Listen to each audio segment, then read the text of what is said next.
შემოგვიერთდა დიდი რომში მდებარე წმინდა 100.000 მოწამის სახელობის ტაძრის წინამძღვარი დეკანოზი ლუკა სუპატაშვილი.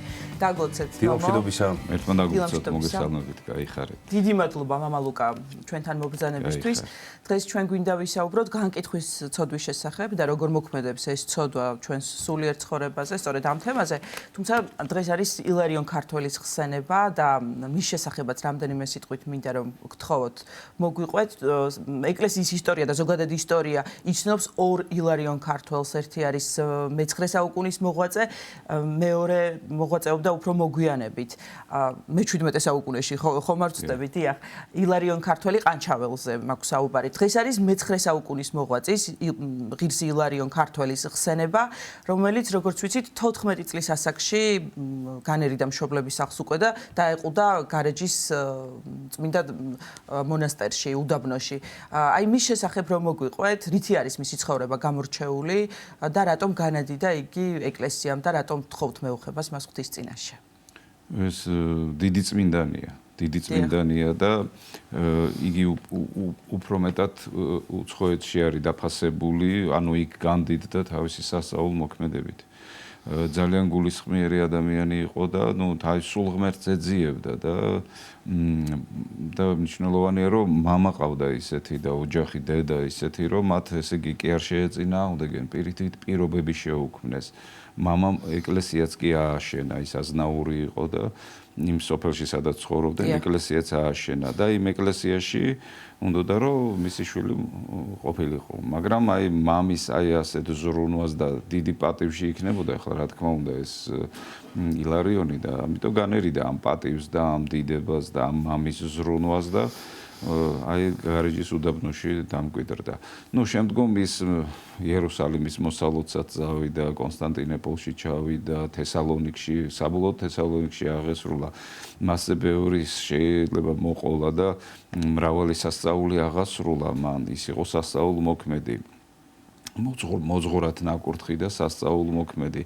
განსაკუთრებით მინდა აღვნიშნო აი ულუმბოს მთაზე, როდესაც ის მოღვაწეობდა თავის მოწაფეებთან ერთად. ესე იგი ულუმბოს მთის მამასახლის უნდოდა მათი გაძევება, ესე იგი იქ ერთ-ერთ ეკლესიაში ცხოვრობდნენ. და ამ წინამძღვარს გამოეცხადა ღვთისმშობელი და ძალიან მნიშვნელოვანია ყველა ჩვენთაგანისათვის ის რაც ღვთისმშობელმა გამოცხადებით გაუმხილა წინამძღვარს, რომ ვინც ამ ენაზე მოსაუბრესო არღებულობსო, მე განმარისხებსო, ვინც არ შეიწყნარებსო მათო. რამე თუ ესერიო მე ჩემი ძისაგან მომეცაო, როგორც შეურყეველი მართლმადიდებლებიო. და ქართველები აი დასახელებული ყავს ღვთისმშობელს მე-9 საუკუნეში როგორც შეურყეველი მართლმადიდებლები. და ბუნებრივია მე ილარიონი ძალიან დიდ პატივში აღმოჩნდა, იმიტომ რომ ღვთისმშობელი იყო მისი მფარველი და მცველი. და ზოგადად ყოველთვის ეძიებდა ღმერთს და ყოველთვის პოულობდა ღვთის ნებას და საბოლოო ჯამში ზოგადად ადამიანი, როდესაც ღმერთს ეძებს, აუცილებლად მას იპოვის და სხვასაც ბედნიერებას მოუტანს. და ეს მის პირად ცხოვრებაში მოხდა. მას ძალიან დიდი პატივი ერგო, როგორც ღვთისმოყვარე ადამიანებისაგან. თვით ქალაქის მთავრებისაგან, იმპერატორებისაგან და ეს შეიძლება ძალიან ბევრი ვისაუბროთ. და ასევე ჩვენი თემა რაც არის, ეს არის განკითხვის თემა და ამაზე გვინდა ვისაუბროთ. წმინდა წერილი გვასწავლის, რომ ისე მოვექცეთ სხვებს, როგორც გვინდა რომ ჩვენ მოგვექცენ და ასევე ჩვენი სარწმუნება დგას მოყვასისა და ღვთის სიყვარულზე, ხო, ეს უდევს საფუძვლად. ცხადი ალბათ უსიყვარულობის გამოხატულება არის განკითხვა და არავის არ გვინდა რომ ასე მოგვექცნენ, ხო? ჩვენზე რომ ცუდი თქვან. საიდან იღებს ეს ცოდვა სათავეს და რატომ გახდა ისე, რომ აი თითქოს ყოველდღიურობის ნაწილი არის და არც უფიქრდებით ისე განვიკითხავთ სხვას და არც მიგვაჩნია ეს ცოდვად. სინამდვილეში ცოდვა არსებობს თავის საკუთარ თავში. ესე იგი ფსიქოლოგებს აქვთ ეს კარგად ახსნილი, რომ ესე იგი ადამიანი თვითონ არის ნაკლის მატარებელი, თვითონ მაგრამ თავის თავში კი არ ებრძვის იმ ნაკლს, ებრძვის სხვაში, იმიტომ რომ საკუთარ თავთან ბრძოლა ძალიან ძნელია. აი მარხვა არის ძალიან რთული. მარხვაში არ იგულისხმება, რომ ყველი არ ჭამო და ხორცი არ ჭამო. მარხვა პირველ რიგში ეს არის, როცა ებრძვის საკუთარ ცუდ თვისებებს. მაგრამ თუ მე არ ვებრძვი ჩემს თავში ცუდ თვისებებს, მაშინ მე ვებრძვი მას სხვაში. და შეურიგებელი, უკომპრომისო, დაუნდობელი ვარ ცოდვასთან ბრძოლის მიმართულებით, ოღონდ სხვაში.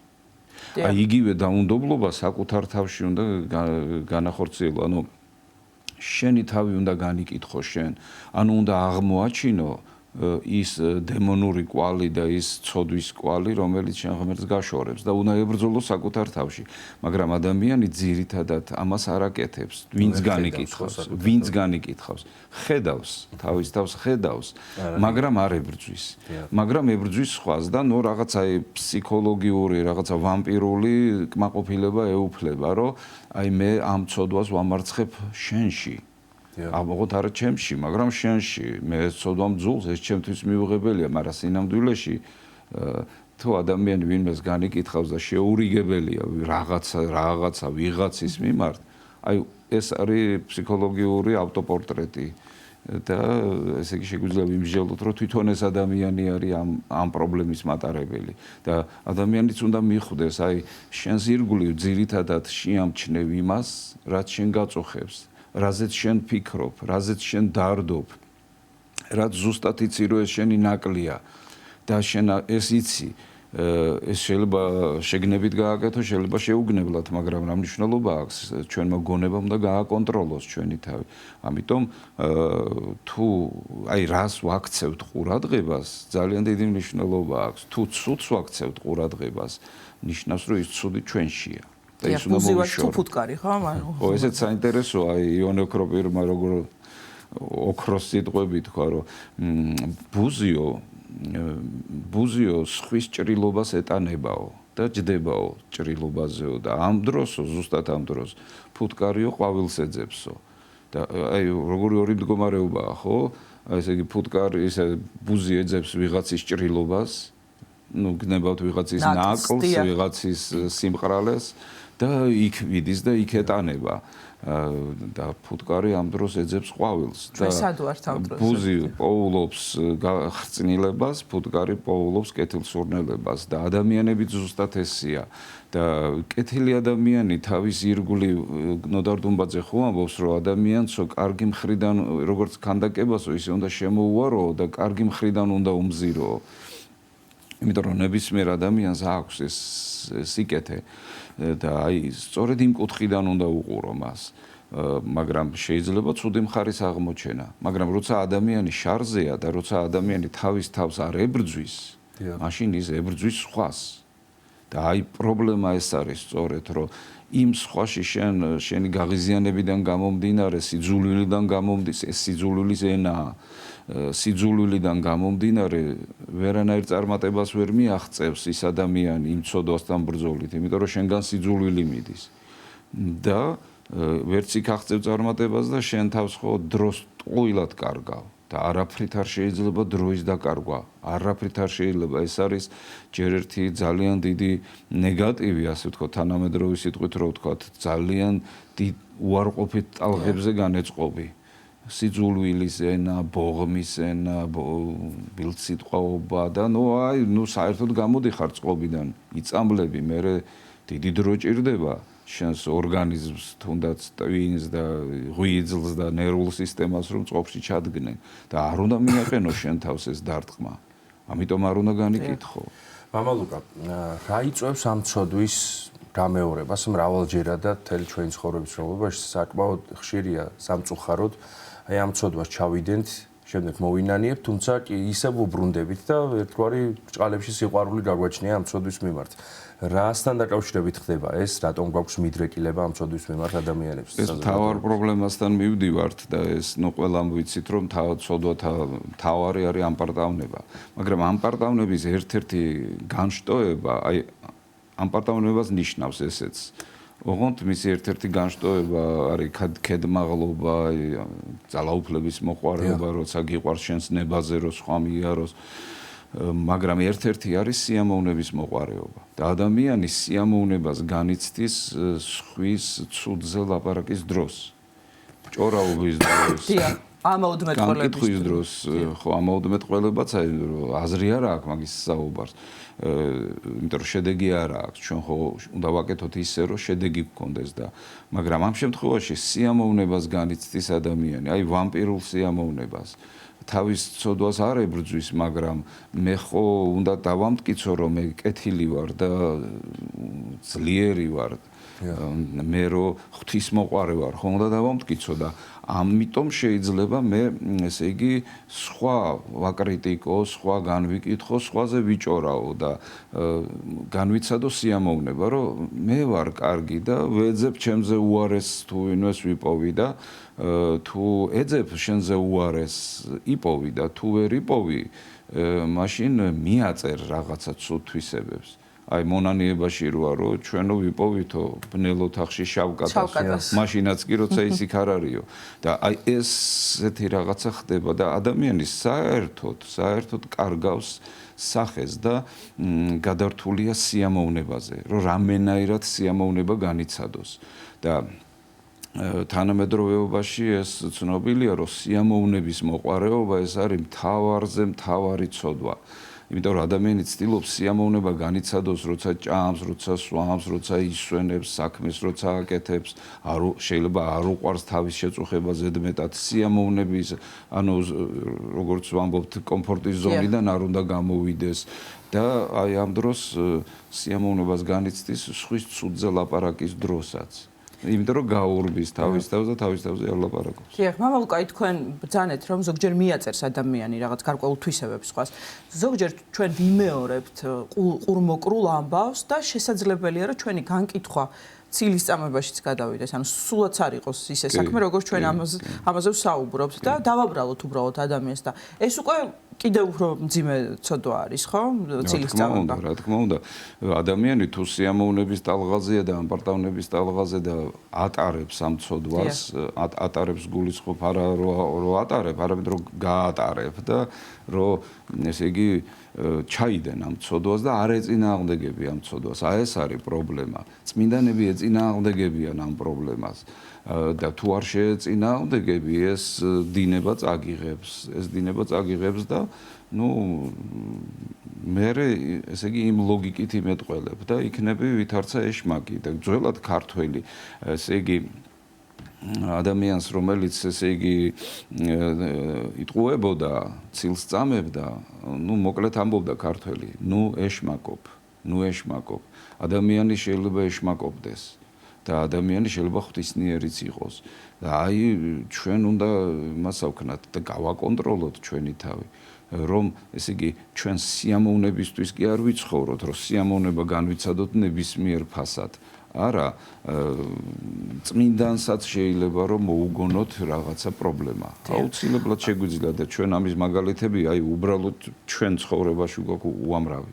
დიახ, აი განსჯაც ხომ არსებობს და მხილებაც არსებობს და ნუ განკითხვა რომელიც ცოტა არის. აი ჩვენ მაგალითად როდესაც რეალურ ფაქტზე უბრალოდ გულის ტკივილით ვსაუბრობთ. ამას რა ქვია? ესეც განკითხვა არის? არა, პავლე მოციქული პირიქით ამბობს, რომ თქვენო განიკითხეთო ერთმანეთიო, რომ ეშმაკი არ შემოვიდესო თქვენს გარემოშიო. ანუ აი შენ უნდა აკონტროლო ჩვენ თითოეულმა უნდა ვაკონტროლოთ ჩვენი გარემო, რომ ეშმაკი არ შემოვიდეს იმ გარემოში და გარემოში შემოდის ადამიანის საშუალებით, თორე თვითონ ეშმაკს ყველანაირი ძალაუფლება აქვს წართმეული. ერთი ადამიანის სუნების საშუალება აქვს დატოვებული. ამიტომ ამბობს პავლე მოციქული, რომ განიკითხეთო ერთმანეთიო, რომ ეშმაკი არ შემოვიდესო თქვენს შორისო. და ზოგადად ახლა შენს ირგვლივ უნდა განიკითხავდეს სიტუაციას. მაგალითად, როგორც მანქანა მიყავს მძღოლს, ის უნდა განიკითხავდეს სიტუაციას, რომ პრობლემა არ შეექმნას. და თუ ჩვენ სიტყვა განკითხვის მნიშვნელობას ასე გავმარტავთ, მძღოლმა უნდა განიკითხოს სიტუაცია. სად მიდის, სწორგზაზე დგას, არასწორგზაზე დგას, ვიღაცა არ ღვევს წინ მანქანა, უკან ვინმე ხო არასწორად ხო არ მოძრაობს. მუდმივად აი მუდმივად მძღოლი კონტროლის ქვეშ ყავს თავისი, ესე იგი, მანქანის ტარების დროს თავისი თავი. მუდმივ კონტროლში ყავს, რომ არ მოსუსტდეს.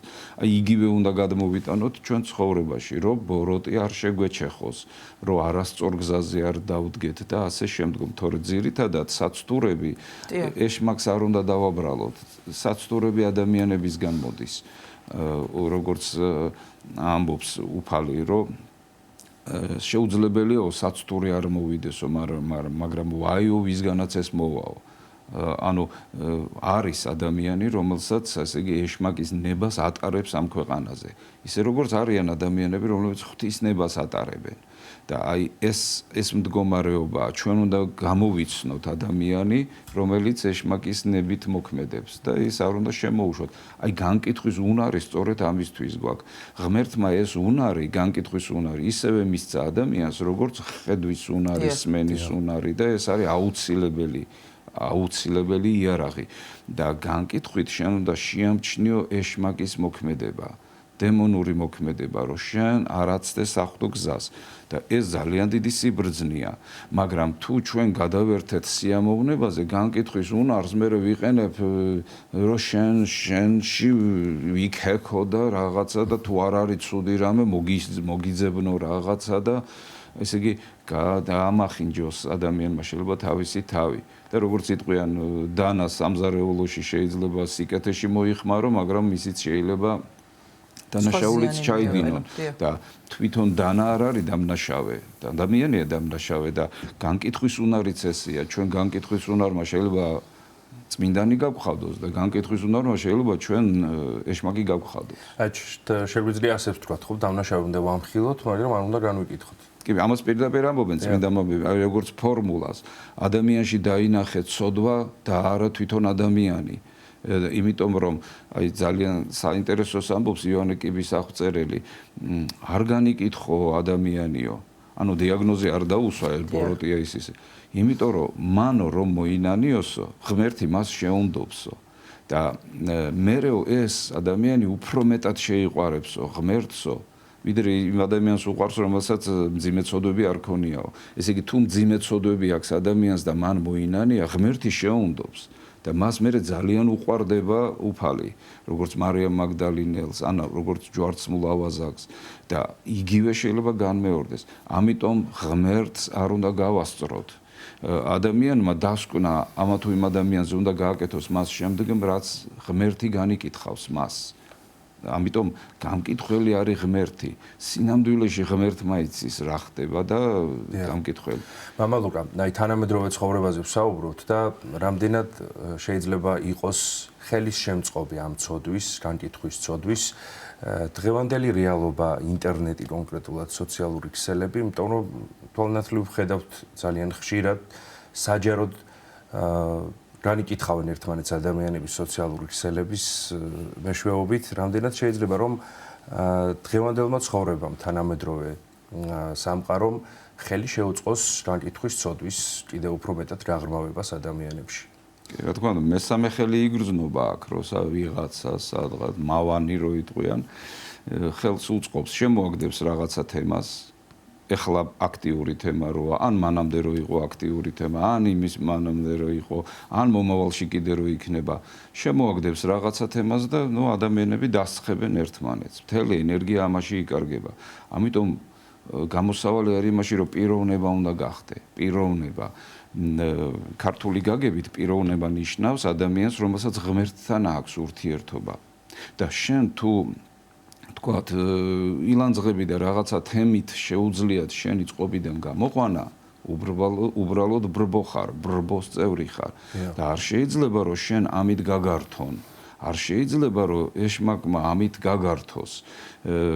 იმიტომ რომ შენ ადამიანი ხარ. ამიტომ ღმერთი უნდა მოიძიო და ღვთის ნება უნდა მოიძიო. ელემენტარულად უნდა ილოცო ეს წესი უნდა დაამკვიდრო შენ ცხოვრებაში. აი თქვათ ვინც არ ლოცულობს, რომ შემოიღოს წესი, თქვათ დილას 5 წუთი, 10 წუთი რო ილოცოს და საღამოსაც 10 წუთი რო ილოცოს და მერე ნახოს, ოღონდ მთელი გულით ილოცოს. ისე ტექსტი კი არ წაიკითხოს. მთელი აი როგორც შეუძლია ისეთი მთელი გულით. და აი მერე შეადაროს თავისი თავი, როგორი იქნება ერთი თვის მერე, ორი თვის მერე, სხვანაირი აზროვნება დაგეწყება, იმიტომ რომ მადლი მოიმატებს შენში. და რაც შეეხება ასეთ დაპირისპირებებს, ეს არის ერთადერთი რამისთვის. ეს არის ის ცეცხლი ენთება, რომელიც სპობს ადამიანთა საღ აზრს, საღ აზროვნებას და ვეღარ გაიგებს სად არის სიმართლე და სად არის ტყუილი. იმიტომ რომ ეს როგორც ვამბობთ, შავი პიარი ისე მოქმედებს, ვერც ხვდებიან ადამიანები ხშირ შემთხვევაში, რომ ეს კონკრეტული სახელი და გვარიდან მოდის ალბათ ვიღაცისგან, ან რაღაცა ორგანიზაციისგან, მაგრამ საბოლოო ჯამში ეშმაკია ის, ვინც შენ შემოგიგდებს იმ თემას, რომელზეც შენ მთელ ენერგიას ხარჯავ და ნერვული სისტემის დაძაბულობა, ანუ მრისხანება და ანუ ნერვიულობა ძალიან დიდ ენერგიას მოითხოვს და ძალიან ესე იგი საუკეთესო ენერგია მიაქვს ადამიანისგან და ადამიანი რჩება მოტყუებული, цаრიელი. არაფრის მქონე, იმიტომ რომ კამათში ჭეშმარიტება არ იბადება, არასდროს არ იბადება. იმიტომ რომ როცა ორი ადამიანი კამათობს, გავს იმას ეზოპეს იგავია ხომ, მე მგონი ორი თხარო შეხვდება ხიდზე ერთმანეთს და არც ერთი უკან რო არიხევს და მე ორივე გადაცვივდება წყალში და ერთი ფილოსოფოსის ნათქვამია, თუ დაინახეო რომ ორი კაცი ჩხუბობსო, ну თქვათ ორი კაცი გამათობსო, ორივე უგუნურიაო. ერთ-ერთიო ჭკვიანი რო იყოსო, შეწყვეტ და გამათსო. იმიტომ რომ ის კამათი ემსგავსება მკლავჭიც. ან ერთმა უნდა გადაწიოს, ან მეორემ და ნუ მერე რომელიც უფრო მაგარია ის გადაწევს. მაგრამ დამარცხებული გამწარდება. ის ჭეშმარიტებასთან არ მივა არავითარ შემთხვევაში. ამიტომ ეს მე ამას ვეძახი სატან ეშმაკურ დადგმებს. რომელ დადგმაშიც მე არ უნდა მივიღო მონაწილეობა. არც შენ არ უნდა მიიღო. შენი ყველაზე დიდი სიკეთეა, რომ შენ 60 უნდა მოიწყო. შენს პირად ცხოვრებაში, შენი პიროვნების სიძლიერე, აი პიროვნება უნდა იყო, რომელიც იცავს მცნებებს და ასრულებს თავის მოვალეობებს. ამიტომ ამაზე უნდა კონცენტრირდეს ადამიანი და ყველამ რო თავისი მოვალეობა შეასრულოს, პრობლემები ნამდვილად არ იქნება. მაგრამ კიდე გავიმეორებ, ვიღაცა გვიგეგმავს პრობლემებს და გვიგზავნის აქეთ. ну შეიძლება ეს უცხოეთიდანაც იყოს. მამა ლუკა, აი ჩვენ დავინახეთ შეიძლება რომ ადამიანმა რაღაც ცოდვა და ჩაიდინა რაღაც დანაშაული, ამის გამო განვიკითხავთ, მაგრამ არ დაგვინახავს როგორ მოინანია ეს და შესაძლებელია განვიკითხავთ ადამიანს უკვე მის მიერ დიდი სინანული რაზეც აქვს გამოხატული აი ამ ცოდვასთან თუ დანაშაულთან დაკავშირებით. აი აქედან გამომდინარეც ალბათ ძალიან მძიმე მდგომარეობაში ვარდება ხო ადამიანი გამკითხველი და აი რაღაცნაირად რომ შევაჯამოთ ჩვენი საუბარი და როგორ ვებრძოლოთ ჩვენ თავს ამ ცოდვას და აი ამ ნებას თუ ადამიანმა დანაშაული ჩაიდინა, ბუნებრივია ღმერთს ყავს შესაბამისი ნიჭის ადამიანები, რომ ბოროტება შეაჩერონ. მათ ჩვენ სამართალდამცავებს ვეძახით. მათ მყისიერი რეაგირება უნდა ქონდეთ. ბოროტება უნდა შეაჩერონ. არ შეიძლება მათი გავრცელება. თორე ბოროტმოქმედ ადამიანს, ანუ ადამიანს ვის გულიდანაც ბოროტება იბადება, ის არ შეაჩერებს ბოროტმოქმედებას და მას სჭირდება შეჩერება. მაგრამ ჩვენ რომ ვინერვიულოთ ამისთვის არა. ჩვენ ამიტომ ლოცულობთ მთავრობისა და მხედრობისათვის, რომ მათ ისეთი სიტუაცია შექმნან, რომ ჩვენ მშვიდობაში ვიცხოვროთ და ყველა ჩვენი მოვალეობები შევასრულოთ. და უნდა კონცენტრირდეთ ჩვენ მოვალეობებზე. მათ შორის ძალოვანები, მათ შორის მეომრები, მათ შორის ყველა ადამიანი, ვისაც რა ეხება მოვალეობებიდან. ექიმმა ჯანმრთელობაზე უნდა იზრუნოს, პედაგოგმა განათლებაზე და ჟურნალისტმა სიმართლის გავრცელებაზე და ეს. და ჩვენ თავში ჩავიხედოთ ალბათ და საკუთარი თავი შევიცნოთ, მომეც განცდა ითვისთა ცოდვათა და არა განკითხვა ძმისა ჩემისა, ხო, როგორც წერია. მოიძულეთ ბოროტება და შეიყვარეთ სიმართლე, ეს არის ფორმულა. მოიძულე ბოროტება და შეიყვარეთ სიმართლე. ძალიან დიდი მადლობა. დიდი მადლობა. დიდი ღომში მდებარე წმინდა 100.000 მოწამის სახელობის ტაძრის წინამძღვარი დეკანოზი ლუკა სუპატაშვილი საუბრობდა სტუდიაში.